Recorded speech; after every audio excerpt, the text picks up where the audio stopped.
A lot of people are craving connection and real connection, like not authenticity, because what even is that?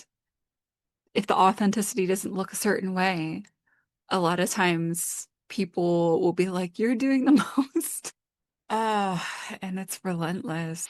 So I get it. I get it if you tend to stay away from people and when you hang out with people, humans, it doesn't go all that well. I'm not mad at you for that. I just want to invite you to consider that you already know you need more support. You already know you crave connection and community. You might be afraid that you can't handle the responsibility of that. But I want to assure you that all of us, most of us, I'm not going to speak for all of us, okay? But most of us are learning. Most of us are learning. We are not perfect, and we don't expect you to be perfect either. Yeah, we're gonna fuck things up. We're gonna get upset at each other. There are going to be uncomfortable moments. But I promise you, it doesn't mean that you are not worth it. None of us have the whole picture. Nobody knows everything that's going on. But you have a piece of the perspective of the whole of all that is that no one else has. Your viewpoints are needed. Your input is necessary. Your art is valued. It might be that you haven't found the right group of people to start this process with. Because at the end of the day, yes, ideally, we want to be able to talk to everyone and everybody and learn what everyone has to offer out there and collaborate with absolutely everybody.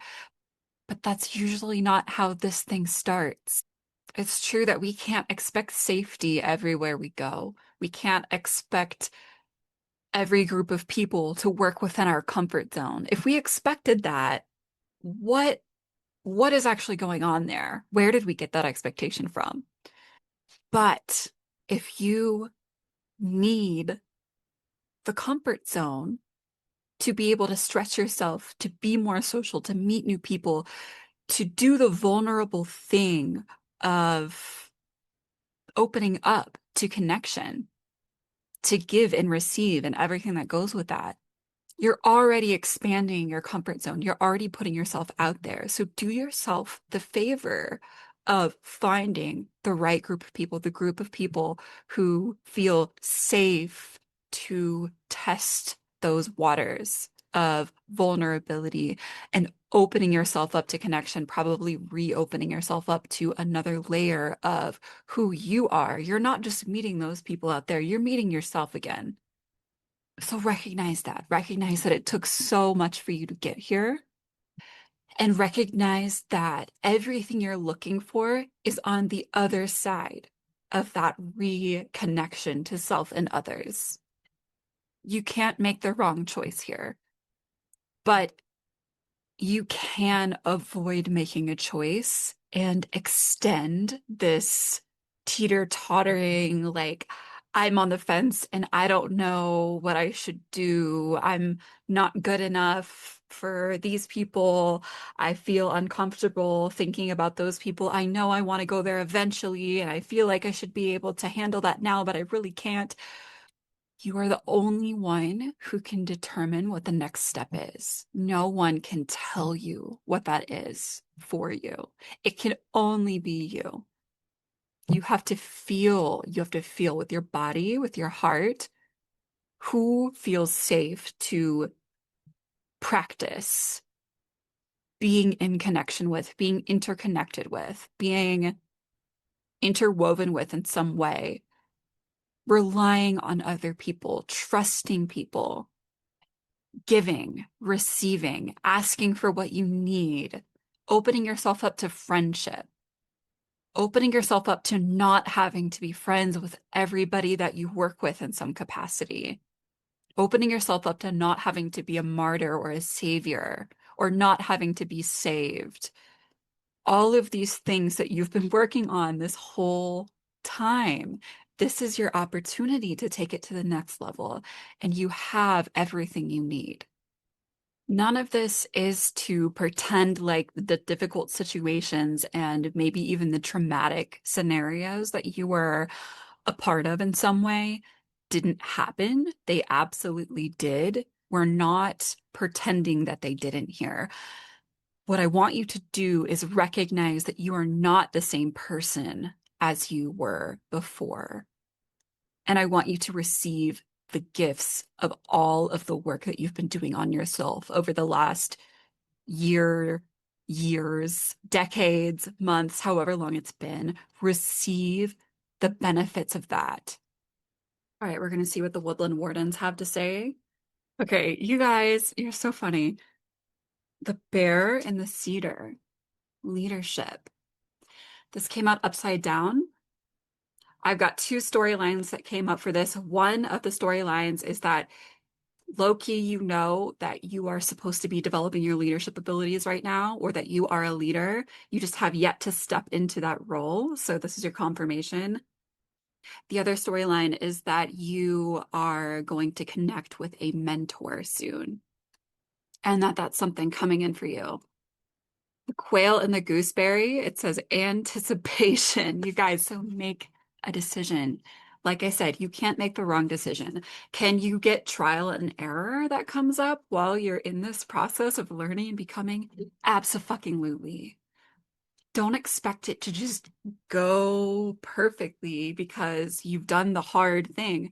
There are hard things in your past. There are hard things in your present. There will be hard things in your future. We are in the 3D.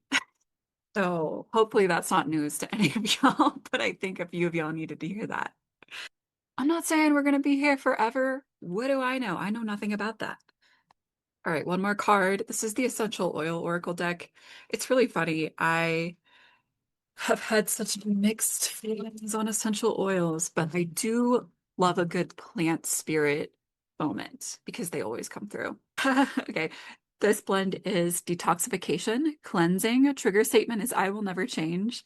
True statement in each moment, I am a new me. What did I say? You're not who you used to be.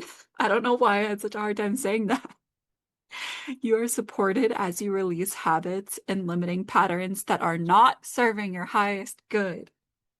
It is not betraying you to become who you were meant to be.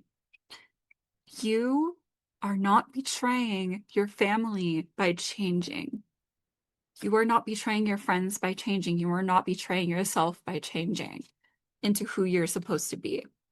Next, grapefruit, nourishment, trigger statement. It's all my fault. True statement. I see what I truly need. Your energetic body needs nourishment, so begin to discern physical hunger from spiritual hunger. Cherish your body and the way it supports you. No comment. Roman chamomile, destiny. Trigger statement. I am lost. True statement. I do what I love. I do what I love. I was just right before I hit record, I was thinking about this. This is such a cheat code. Like, if there were life hacks, if there were real life hacks and not just a spam post trying to get you to click on it, it would be this. I do what I love.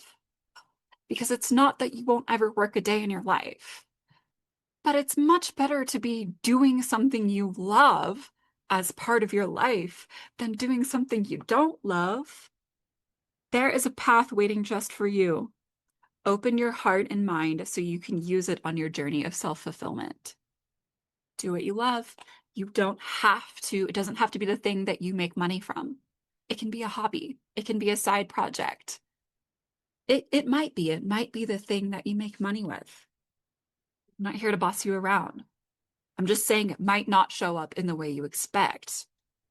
You don't need to force it to look a certain way if that's not the way that feels good for you. Right, one more card. The Animal Elders Oracle would like to speak.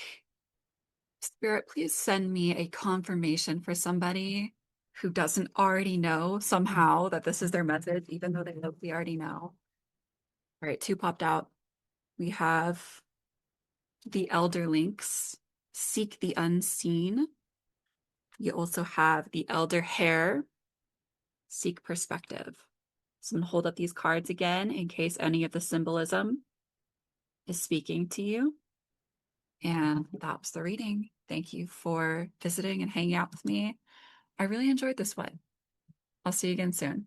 Bye.